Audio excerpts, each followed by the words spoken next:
Hello learners. Now हर एक इंसान की पर्सनालिटी डेवलप होती है। आप ये बात जरूर देखते हैं कि जिस तरह से कोई बच्चा अपने बचपन में इन्फेंसी में टॉडलरहुड में जिस तरह से बिहेव करता है, वो ऑब्वियसली जब 40-50 साल की उम्र में होता है तो होपफुली वैसे बिहेव नहीं करे। वैसे कुछ लोग होते हैं जिनको आप देख के बोलते भी है कि पता नहीं कभी बड़ा ही नहीं हुआ है, बचकानी हरकतें करता रहता है।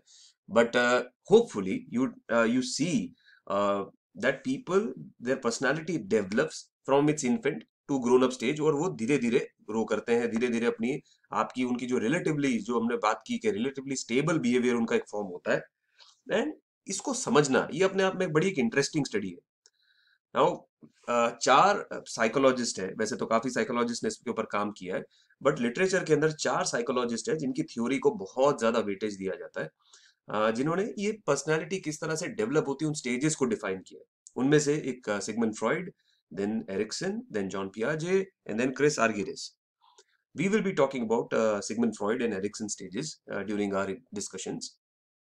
तो सबसे पहले बात करते हैं फ्रॉइडियन स्टेजेस की। सो सब ये this was the first theory. Sigmund Freud को इनफैक्ट बोला जाता है he is a pioneer when it comes to human mind psychology, and ना सिर्फ उन्होंने ह्यूमन बिहेवियर और पर्सनालिटी और साइकोएनालिसिस में काम किया है, बल्कि मैं इवन लॉ भी मैं पढ़ाता हूँ, तो इवन लॉ के अंदर उनका बहुत कंट्रीब्यूशन है, क्राइम और क्रिमिनल्स को समझना, how the human mind works, how we make sense of our world, उसके ऊपर कहीं ना कहीं सिगमंड फ्रॉइड का बहुत इंपॉर्टेंट रोल रहा है। सो नेचुरली पर्सनालिटी की जो सबसे डीप और सबसे पहली थ्योरी वो उन्होंने दी है। मैं एक चीज पहले से ही आपको बताना चाहूंगा, बिकॉज ये उनका फ्रॉइड का अक्सर क्रिटिसिज्म रहा है, और मैं फ्रॉइड को काफी मैंने रीड किया है, काफी उनको समझने की कोशिश की है। तो सिगमंड फ्रॉइड बहुत ज्यादा ह्यूमन बिहेवियर को कनेक्ट करते हैं ह्यूमन सेक्सुअलिटी से। In fact he was the first person to understand the connection between हम किस तरह से बिहेव करते हैं एंड हमारे सेक्सुअल ऑर्गन्स और हमारे सेंसरी ऑर्गन्स क्या क्या क्या कनेक्शन होता है, और उन्होंने बहुत एक्यूरेटली कई बातों को प्रूव किया है। इनफैक्ट अभी तक इवन क्रिमिनल जुरिस्प्रूडेंस में या क्रिमिनल बिहेवियर थ्योरी के अंदर भी उनकी चीजों को देखा जाता है। जस्ट एग्जांपल दे रहा हूँ, जब आप क्रिमिनल प्रोफाइलिंग करते हैं तो कोई व्यक्ति अगर सीरियल किलर है, या अगर कोई व्यक्ति अगर कोई मर्डरर है, या कोई सोशियोपैथ है, तो उसके पीछे उसकी बचपन का, उसके रिप्रेस्ड सेक्सुअलिटी का क्या रोल है, वो इन्होंने सिगमंड फ्रॉइड ने उसका ध्यान दिया है। तो ये मैं आपको डिस्क्लेमर इसलिए दे रहा हूँ क्योंकि जब मैं ये वीडियो में आपसे बात करूंगा तो आपको लगेगा दैट ये क्यों हर चीज को सेक्स और एनाटॉमी से कनेक्ट कर रहे हैं। बट इन्होंने इसको बहुत ही अच्छे से डिफाइन किया है। There are few critics also of Sigmund Freud, few नहीं, many critics of Sigmund Freud, and we will talk about that also. But he indeed पूरी दुनिया चाहे वो इनसे अग्री करे या ना करे, ये बात तो जरूर मानते हैं कि भाई सिगमंड फ्रॉइड एक ऐसे इंसान थे, एक ऐसे व्यक्ति थे जिन्होंने सबसे पहले ह्यूमन माइंड को एक मशीन की तरह, एक पजल की तरह समझना शुरू किया। So, when we talk about stages of personality development, the first theory of personality development was given by Sigmund Freud. He was the first psychologist to believe that childhood events might have a bearing on an adult behavior and consciousness. आज हम लोग बहुत ही commonly ये बात मानते हैं कि इसके साथ बचपन में कुछ ऐसा हुआ होगा तभी ये ऐसा बिहेव करता है। बोलते हैं ना कि क्या तेरे मम्मी पापा ने बहुत तेरे को मारा है क्या, तू इस तरह से बात करता है, या बचपन में इसको बड़ा लाड प्यार मिला हुआ है इसके लिए बिगड़ा हुआ है। हम अभी से ही बोलते हैं ये बातें। तो ये अब हमको बड़ी कॉमन लगती है, but Freud was the first person to believe and prove that childhood events का कहीं ना कहीं हमारे एडल्ट बिहेवियर के ऊपर बहुत डीप असर होता है, बहुत गहरा असर होता है। मैं आपकी बात क्या करूं, क्योंकि मैं जानता नहीं हूं कि कौन लर्नर इस समय स्क्रीन के उस साइड बैठा है। बट मैं अगर अपनी बात करूं तो मेरे कुछ चाइल्डहुड इवेंट्स हैं जिन्होंने मुझे पुश किया है, कुछ जगह पे डिस्करेज किया है, कुछ जगह पे एनकरेज किया है। तो आज मैं जो कुछ भी हूं, that is sum total of my childhood experiences also. So इन्होंने चार यूनिवर्सल स्टेजेस में, यूनिवर्सल मतलब ये हर एक व्यक्ति के इंसान में ये चार स्टेज आते ही आते हैं। In fact there are 5 stages, but ये चार स्टेजेस हर एक इंसान की दुनिया के, हम देखेंगे कि बीच वाला स्टेज कौन सा है, लेटेंट स्टेज एक आता है। बट ये स्टेजेस हर एक इंसान की लाइफ में आते ही आते हैं, because these are connected to our body. That's the reason कि फ्रॉइड की जो थ्योरीज है दे आर यूनिवर्सल, बिकॉज ऐसा नहीं है कि ये आदमी के ऊपर एप्लीकेबल है, औरत के ऊपर एप्लीकेबल नहीं है, इंडियंस के ऊपर एप्लीकेबल है, अमेरिकन के ऊपर एप्लीकेबल नहीं है। इनकी यूनिवर्सल स्टडीज थी which is applicable throughout the world, throughout the entire universe. So let's see, ये जो चार स्टेजेस थे, they are oral, anal, phallic and genital. There is one more stage which comes in between, that is called the latent stage. The latency period, वो भी हम देखेंगे। ठीक है, so let's move on, let's unpack all of the stages one by one. So सबसे पहले हम जो बात करेंगे that is the oral stage. अब जो ओरल स्टेज है किसी भी इंसान की लाइफ में, that begins from your birth and it extends through out the first year of your life. मतलब आप 0 to 1 ईयर जब आपकी एज होती है तब आप इस स्टेज से जा रहे होते हैं। तो इस स्टेज में अगर आप देखेंगे तो जो छोटे बच्चे होते हैं, बेबीज होते हैं, they are totally dependent on others for survival. आपने कभी ऐसा देखा है क्या, कोई 8 महीने का या 9 महीने का बच्चा उठ के किचन में जाके खुद के लिए मैगी बना रहा है, या अपने लिए कॉफी बना के एकदम मस्त वो डलगोना कॉफी बना के पी रहा है मैगी के साथ? तो इस स्टेज के ऊपर बच्चे कंप्लीटली डिपेंडेंट होते हैं अपने माँ बाप के ऊपर, या उनके गार्डियन के ऊपर, उनके केयर टेकर्स के ऊपर। So they are completely dependent for survival, जीने के लिए, कि मुझे कोई खाना खिला दो, मुझे कोई ठंड से बचा दो, मुझे कोई प्रोटेक्ट करो। इन सब चीजों से इंसान, they are completely dependent on other people and their dependence, इनकी ये जो डिपेंडेंस होती है that is the only way of obtaining gratification. Gratification मतलब मुझे कुछ भी अगर भूख लगी है तो उसको सेटिस्फाई कैसे करूं, तो या मेरे को अगर ठंड लग रही है तो मैं कैसे प्रोटेक्ट करूं, मुझे गर्मी लग रही है, कोई मुझ पे अटैक कर रहा है, तो how can I protect myself, तो I am totally dependent on somebody else.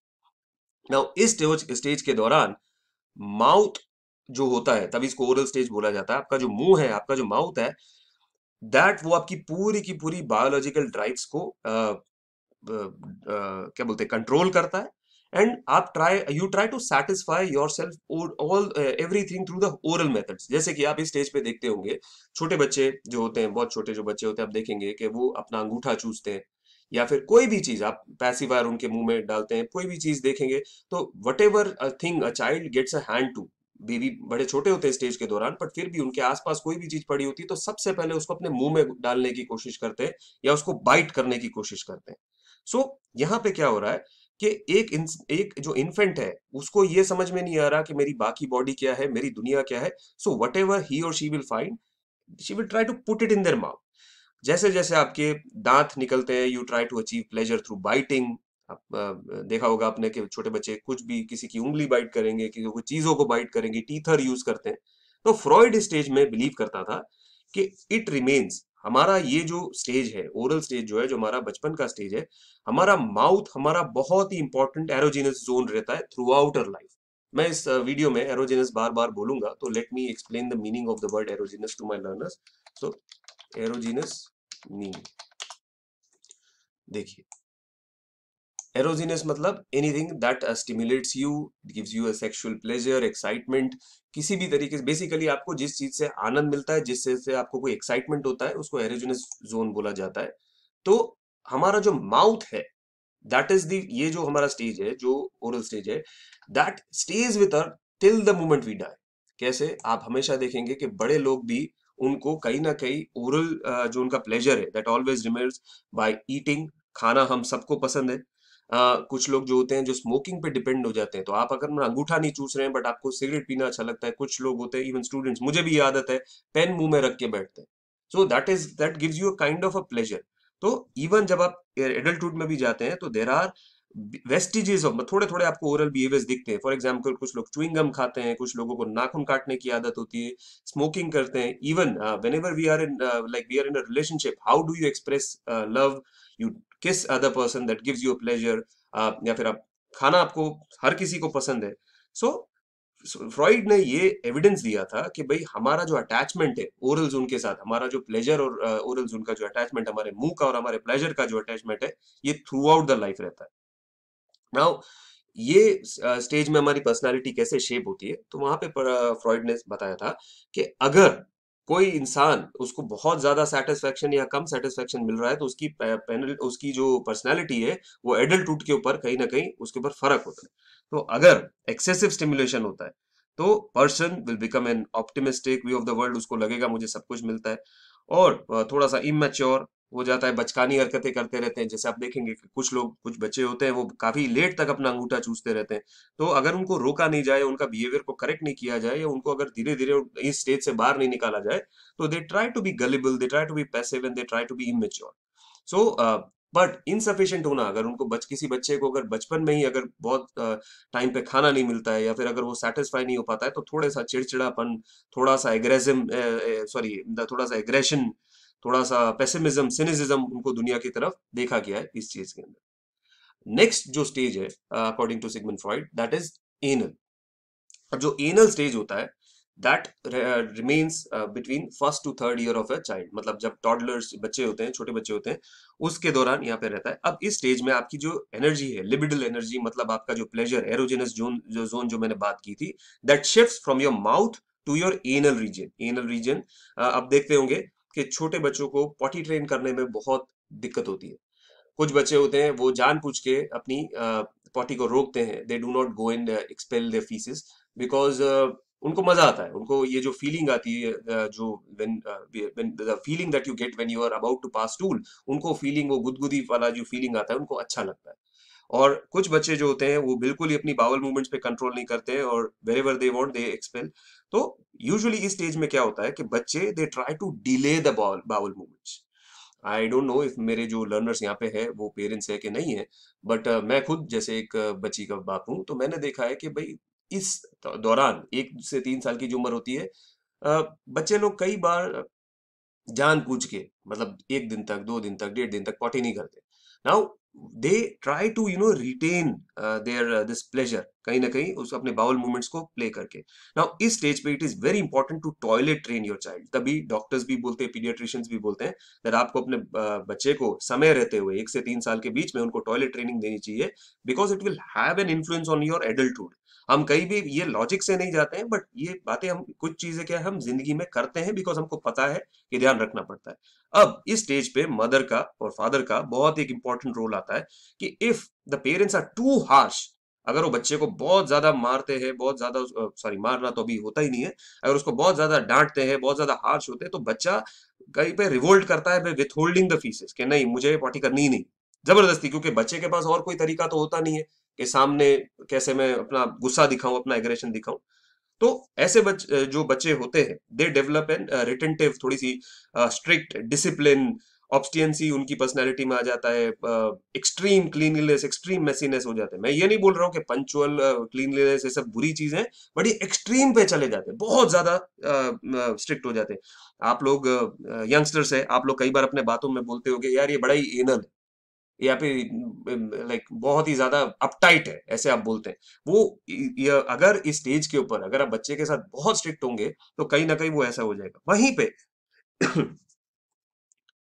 अगर आप बच्चे के साथ बहुत लीनियंट है, माँ बाप बहुत ज्यादा उसको लाड कर रहे हैं, बहुत ज्यादा उसको पुछ पुछ पुछ कर रहे हैं कि चल बेटा कर ले प्लीज, मेरा राजा बेटा, मेरी राजी बेटी, अगर ये सब करेंगे, बहुत ज्यादा प्रेज, कई मैंने पेरेंट्स को देखा है, बच्चा पॉटी करता है उसके अंदर भी पूरा महोत्सव बना देते हैं, इतना ज्यादा प्रेज करते हैं। उस स्टेज के अंदर फिर आप थोड़े से एग्रेसिव पर्सनैलिटी ड्रॉ करते हैं। आपको कहीं ना कहीं लोगों से अपनी एडल्ट रिलेशनशिप्स में भी आप लोगों से हमेशा वाहवाही पाने की कोशिश करते हैं। You try to become a little aggressive, you become a little cruel, hostility. So ये सब चीजें आपके अंदर कहीं ना कहीं आ जाती है if you are too satisfied. आपने ओरल में भी देखा, एनल में भी देखा, फ्रॉइड हमेशा ये बोलता है कि हर एक स्टेज पे बच्चे को right amount of attention, right amount of care, right amount of क्या बोलते हैं, love, and right amount of strictness, दोनों चीजें बहुत देना जरूरी है। क्योंकि ईदर और, आप कई बार बोलते होंगे ये बड़ा ही बिगड़ा हुआ है, या ये इसके माँ बाप ने इसको बिल्कुल ध्यान नहीं दिया, तो ये स्टेजेस के ऊपर आपको बहुत ध्यान रखना पड़ेगा।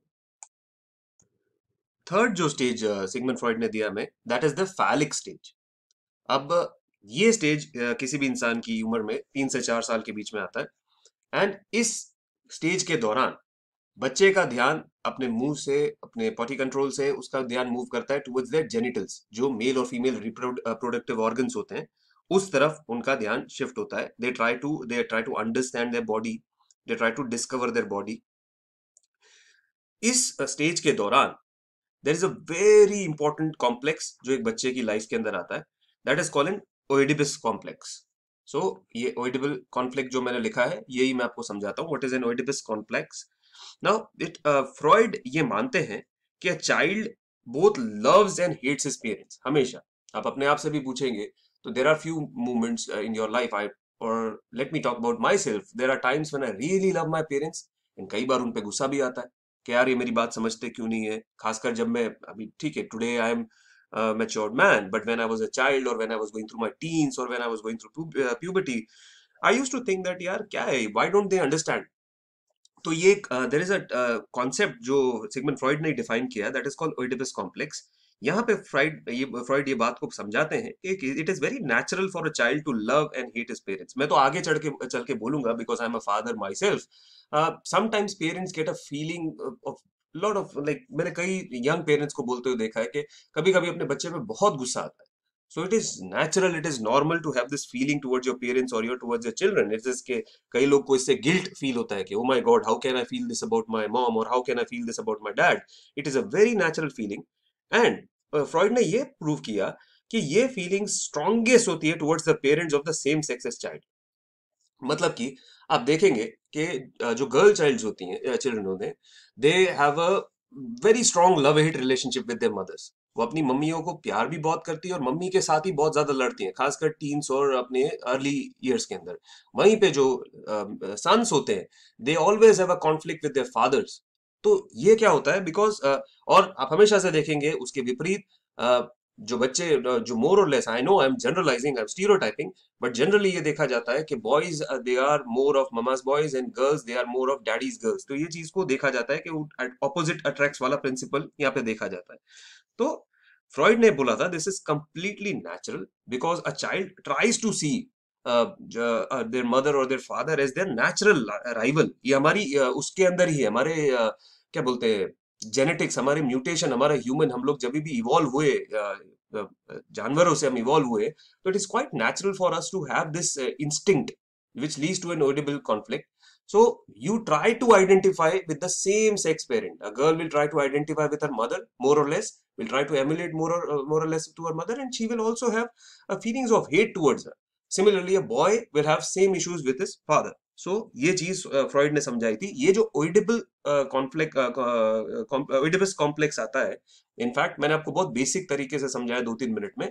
इसको स्टडी कीजिए, it's a very beautiful phenomenon कि आपको समझने में मदद करेगा अपने लाइफ के बारे में कुछ। ये इस स्टेज पे, इस उम्र में 3 से 4 के साल के दौरान ये किक होता है, ये अंदर आता है। और अगर इसको सक्सेसफुली रिजॉल्व नहीं किया गया, अगर आप इस स्टेज के अंदर अपने बच्चे को right amount of attention, right amount is the key word, right amount of attention नहीं देंगे, उनकी जरूरतों को नहीं देखेंगे या उनके साथ बैठ के बात नहीं करेंगे, तो there will be severe feeling of anxiety and guilt. Because जैसे मैंने बोला, आपको फील होगा यार how can I feel such strong hate towards my mother और how can I feel such strong hate towards my father. तो यहाँ पे ये कुछ चीजों को एड्रेस करना बहुत जरूरी है। नाउ फ्रॉइड ने यहां तक बोला था कि अगर ओइडेबल प्रॉब्लम्स को रिजॉल्व नहीं करते हो, तो it results into very disaster neurotic patterns. आपको कहीं ना कहीं ये, आप जैसे देखेंगे, आई एम श्योर आप क्राइम शोज या थ्रिलर शोज अगर आप देखते होंगे, तो वहां पे सीरियल किलर्स हमेशा से बोलते हैं कि उनके मदर या फादर के साथ उनके चाइल्डहुड इश्यूज रहे हैं, जहाँ पे कहीं पे अब्यूज रहा है, कहीं पे उनके साथ कहीं पे हेट रही है। तो ये स्टेज के अगर आप इस बात को नहीं समझोगे तो प्रॉब्लम होगी। कुछ एडल्ट मेल्स के अंदर फ्रॉइड ने ये बात प्रूव की है कि कुछ एडल्ट मेल्स के अंदर ये देखा जाता है कि वो कभी स्टेज से बाहर ही नहीं निकल पाते, बहुत ज्यादा इसके अंदर इतना घुस जाते हैं। तो वो यूजुअली ब्रैश होते हैं, वेन होते हैं, बोस्टफुल होते हैं, उनको लगता है पूरी दुनिया उनके इर्द गिर्द ही घूमती है, बिकॉज उनको ऐसा लगता है कि we are the God's gift to the world. Women के केस में फ्रॉइड ने देखा कि अगर वो स्टेज में अटक जाते हैं, स्टेज से अगर डेवलप नहीं हो पाते, आगे नहीं बढ़ पाते for towards the latency and genital stages, तो वो they try to become promiscuous, they try to become कि भाई मुझे इस दुनिया को अपने इर्द गिर्द कैसे नचाना है, उसी चीज को कहीं ना कहीं समझने की कोशिश करते हैं। तो जिस तरह से ओरल और एरल स्टेजेस को हमने बहुत ध्यान से टैकल किया है, 3 से 4 साल का जब ही कोई भी बच्चा या बच्ची होती है, तो it is very important to support them, to guide them, so that we can shape their personality and take them to the next stage which is the latency period. अब लेटेंसी पीरियड एक्चुअली में Freud की research में कहीं पे है नहीं, but latency period जिसको हम बोलते हैं बीच का period, latency the word itself means that it is a neutral period, बीच का पीरियड है। This period remains from 4 to 6 years of the child life to the adolescence. जब तक किशोर अवस्था, जब तक आपका जो एडोलेसेंस सेट नहीं होता, तब तक ये स्टेज रहता है। अब इस स्टेज में आप देखते होंगे, जैसे स्कूल के अंदर भी अगर आपको याद होगा, या अपने आसपास अपने छोटे भाई बहनों को या भतीजियों को देखते होंगे, भतीजे भतीजियों को देखते होंगे, तो इस समय बच्चे ऐसा फील करते, you I don't like boys, I don't like girls, I just like to be friends with same gender, मुझे नहीं अच्छा लगता। तो वो ये सब इस स्टेज पे होता है बिकॉज दे जनरली, उनकी जब बॉडी चेंजेस होते हैं तो the child loses interest in sexual matters and they seek gratification from the external world. इस स्टेज के दौरान तभी स्कूलिंग, एजुकेशन इस स्टेज के दौरान बहुत जरूरी होती है बिकॉज इस समय चाइल्ड कहाँ से प्लेजर डिराइव करता है? फ्रॉम क्यूरियोसिटी, फ्रॉम नॉलेज, कि भाई मैं किस तरह से अपने आप को डेवलप करूं, किस तरह से दुनिया के बारे में जानूं। तो इस स्टेज में बच्चों का ध्यान सबसे ज्यादा होता है, आई होप सबसे ज्यादा होता है कि भाई हम अपने ज्यादा से ज्यादा नॉलेज गेन करें। नॉलेज मतलब सिर्फ बुकिश नॉलेज नहीं, you try to understand the world around you, कि दुनिया में क्या हो रहा है। तो आप देखते होंगे कि इस उम्र के जो बच्चे होते हैं, 4-6 साल के बच्चे और वहां से 13-14 साल तक, टीनेजर्स तक, आप देखेंगे बहुत सवाल पूछते हैं, बहुत क्वेश्चंस पूछते हैं। In fact my daughter is going through this stage right now because she is 10 years old. So she is going through this stage right now, and I can see that she is not interested in any pleasure right now. She is only interested in learning. She is curious about things. She asks me question कि what is this, what is that. बच्चे बहुत ज्यादा अपने आसपास की दुनिया के बारे में जानने और समझने की कोशिश करते हैं, खुद को सिखाने की कोशिश करते हैं। तो इस स्टेज के दौरान इसी के लिए स्कूल्स का बहुत इंपॉर्टेंट रोल रहता है, अलॉन्ग विद द पेरेंट्स, कि कहीं ना कहीं अब हम अपने बच्चों को आगे लेके जाए। देखिए, अभी तक जो हमने पहले जो 3 स्टेजेस देखे, एक बहुत इंपॉर्टेंट बात मैं बोलना चाहता था। अभी जो इससे पहले के जो हमने 3 स्टेजेस देखे, उसमें से भी मोर और लेस ओरल और एनल, जो फर्स्ट 2 स्टेजेस देखे, वहां पे child is completely dependent on parent. तो एक सवाल मैंने पूछा था कि पर्सनैलिटी पेरेंट से ही मिलती है या दुनिया से भी मिलती है? तो फर्स्ट 2 स्टेजेस के अंदर कंप्लीटली, पहले 3 साल तक तो बच्चा कंप्लीटली डिपेंडेंट है पेरेंट्स के ऊपर। फेलिक स्टेज में थोड़ा थोड़ा बाहर निकलना शुरू होते हैं, एंड लेटेंसी स्टेज में पहुंचते पहुंचते a child becomes a child of the world. तो अब आपके ऊपर आपके टीचर्स का इंपैक्ट आता है, आपके स्कूल कलीग्स का, आपके पियर्स का, आपके साथी स्टूडेंट्स का इंपैक्ट आता है। So this stage is that for very crucial, this latency period. Last जो स्टेज फ्रॉइड ने डिफाइन किया, that is the genital stage. Now ये स्टेज आपका जिंदगी भर, आपकी किशोर अवस्था से लेके आपकी एडल्टहुड तक आपकी पर्सनैलिटी को शेप करता है। Very crucial stage, very crucial, because ये स्टेज के दौरान आपने पहले स्टेजेस में जो कुछ भी सीखा, आपके प्लेजर्स, आपको किस चीज से अच्छा लगता है, किस चीज से आपको गिल्ट होता है, किस चीज से आपको गुस्सा आता है, आप दुनिया से क्या सीखते हैं, what is the knowledge that you gain, ये लेटेंसी स्टेज के दौरान। इसलिए मैं बोलता हूँ कि आपकी स्कूलिंग, आपकी एजुकेशन बहुत जरूरी है, क्योंकि आपके टीचर्स आपके अंदर क्या चीज पैक कर रहे हैं वो इस स्टेज में निकल के बाहर आती है। इस स्टेज के दौरान इंसान की, आप लड़के और लड़कियों की बॉडियां चेंज होती है, you go through puberty. There is a re-emergence of sexual interest and there is an establishment of mature sexual relationships. But sexual relationships की जब हम अक्सर बात करते हैं तो लोग उसको हंसी ठिठोली में और वल्गर तरीके से ले जाते हैं। Sexual relationships tell a lot about a person's behavior. मैं बहुत ज्यादा डिटेल में इस वीडियो में नहीं समझा पाऊंगा, but I will give you hint towards it and I invite you to read more about it. So इस स्टेज में क्या होता है, द यूथ, आप देखेंगे ये स्टेज के अंदर, जैसे बचपन तक आप बोलते हैं ना कि कई बार अपने पेरेंट्स को बोलते सुना होगा कि मेरी बेटी मैच्योर हो गई है या मेरा बेटा मैच्योर हो गया। क्या क्यों बोलते हैं? कि आप अब अपने अपने बारे में सोचने की जगह दूसरों के बारे में सोचना शुरू कर देते हैं। मेरे मम्मी पापा खुश है कि नहीं है, मेरे दोस्त खुश है कि नहीं है, मैंने किसी को हर्ट तो नहीं किया। तो ये स्टेज में जब आप पहुंचते हैं तो you try to establish a mature relationships. Why mature sexual relationships, उसके ऊपर मैं आता हूं। But you try to have awareness कि आप आजू बाजू के अपने लोग, आसपास के लोगों के अंदर इंटरेस्ट दिखाते हैं। You also develop an interest towards an opposite sex. I am all for same sex relationships, but literature में जो बात बोली है मैं उसकी बात कर रहा हूँ। You develop an interest in the opposite sex, आपका ध्यान जाता है। The youth begins to love others for altruistic rather than self gratification reasons. अब ये लाइन जो है बहुत इंपॉर्टेंट है, कि आप जब एक किशोर बन जाते हैं, जब आप एक यूथफुल एज के अंदर पहुंचते हैं, अब आप लोगों से प्यार इसलिए नहीं करते बिकॉज आपको कोई मतलब है। पहले वाले स्टेजेस में you can challenge that you love your parents और other people because you are dependent on them, जैसे हम लोगों ने ओरल स्टेज के दौरान बात की थी। बट आप अपने अभी किसी अपने दोस्त को इसलिए अपना दोस्त नहीं बनाते क्योंकि आपको उससे कुछ लेना देना, आपको उससे कुछ मतलब है। आप इसलिए उसे दोस्त बनाते हैं क्योंकि आपको जेन्युइनली कोई अच्छा इंसान लगता है। So you try to have self gratification reason. Now why I was again and again saying that it has an establishment of mature sexual relationship is because जो लोग who people in when it comes to their sexual relationships with their partner, if they try to please them first before taking care of their own needs, that means they are more kind, they are more given. This is something that Freud has proven. You might challenge it कि नहीं ऐसा हर बार नहीं होता, but they try to give more love, more security, more physical comfort. वो पहले दूसरों का देखते हैं फिर खुद का करते हैं। वहीं पे कुछ लोग होते हैं जो अपनी सेक्सुअल रिलेशनशिप्स के अंदर खुद के ऊपर पहले फोकस करते हैं, I want to derive pleasure out of it first and then I will or they do not care about others feelings or emotions at all. So in that case you try to be more selfish, more self-centered. So that's the reason it is very important to understand ये stage के अंदर कि इंसान कैसा है। तो आप even जब when you look for a partner, आप किसी के साथ रिलेशनशिप में एंटर करने की कोशिश करते हैं फॉर अ रोमांटिक रिलेशनशिप, चाहे वो डेटिंग हुआ चाहे वो मैरिज हुआ, जब whenever you are looking for a partner आप देखते हैं मेरे साथ कंपैटिबल है कि नहीं है, ये कितना मतलबी है, या ये कितना काइंड है, ये दूसरों को कैसे ट्रीट करता है, ये मुझे कैसे ट्रीट करेगा। तो आप ये चीजें नोट करते हैं। अभी obviously you can not I mean like treat, आप हर किसी को ऐसे ही चेक नहीं कर सकते हैं जिस तरह से फ्रॉइड ने बोला। तो आप उनके एक्सटर्नल बिहेवियर से ऑब्जर्व करते हैं that how they are doing. So Freud believe that in order for people to attain ideal genital character, मतलब आप एकदम आइडियल एक आदर्श पुरुष जिसको बोला जाता है, वहां तक अगर आप पहुंचे, एक एक गुड सिटीजन, एक स्मार्ट सिटीजन, एक गुड समैरिटन अगर बने, तो उसके लिए it is very important that you should relinquish the passivity of early childhood days. मतलब कि आप अपना चाइल्डहुड की जो आपका, तो देखो हर एक बच्चा सेल्फिश होता है, that is for sure. Because मैं जब 1 साल का या 2 साल का था तो मुझे ये नहीं था कि मैं जाके समाज का भला करूं, मुझे तो भाई मेरा खाना दे दो, मुझे मेरा दूध पिला दो, मुझे सुला दो, ये होता है। बट इसको धीरे धीरे छोड़ना होता है।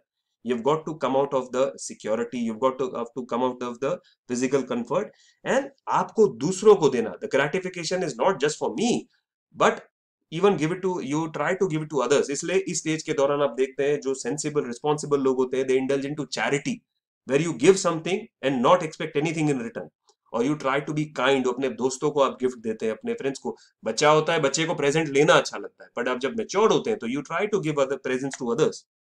Now you try to postpone your own gratification, मेरे आसपास के सब लोग खाना खा ले, मेरे आसपास के सब लोग कंफर्टेबल हो जाए, उसके बाद मैं अपना ध्यान रखूंगा। You try to be responsible in this stage and you assume a more active role in dealing with life problems. अभी आप अपनी लाइफ की प्रॉब्लम के लिए किसी और के ऊपर डिपेंडेंट रहना पसंद ही नहीं करते।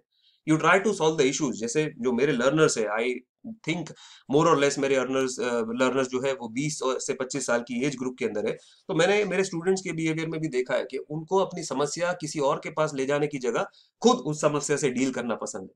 So this is how you become a matured person. तो फ्रॉइड ने ये 5 स्टेजेस के द्वारा हमको समझाया है कि आप चाइल्डहुड में कैसे शुरू करते हैं एंड लास्ट में एडल्टहुड तक आप किस तरह से आपकी पर्सनैलिटी फाइनली शेप होती है। whether you are an extrovert, whether you are introvert, whether you are kind, whether you are mean, whether you are selfish, whether you are somebody who जिसको दूसरों का भला करना ज्यादा अच्छा लगता है, whether you are generous or you are stingy, stingy मतलब कंजूस, तो आप किस तरह के पर्सन है, ये पूरा आपकी स्टेजेस के दौरान, मैं एक बात फिर से दोहरा रहा हूँ, इन स्टेजेस के दौरान ऐसा नहीं है कि बस ओरल स्टेज का प्लेजर बढ़ा दो तो बच्चा बहुत अच्छा हो जाएगा, फैलिक स्टेज के दौरान प्लेजर बढ़ा दो तो बहुत अच्छा हो जाएगा, नहीं। सारे स्टेजेस में that should be a right amount of care. इसलिए बच्चे को बोलते हैं, हमारी देसी भाषा में बोलते हैं, बहुत ज्यादा सर पे भी मत चढ़ा के रखो और बहुत ज्यादा इग्नोर करके एकदम ऐसे फेंक के भी मत रखो। Have to be a right balance. तो अगर ये चारों स्टेजेस को अगर आप ध्यान रखते हैं, you will and up creating a very perfect, sensible, matured human being which everybody like being with. So eventually organisations में जो लोग काम करने आते हैं, this is what we want from them, that they should have a matured and developed personality. That is the reason why personality development is so important in OB. Next video में I will talk about non Freudian stage, उसमें मैं Erik Erikson के stages के बारे में बात करूंगा। So please click on the next video.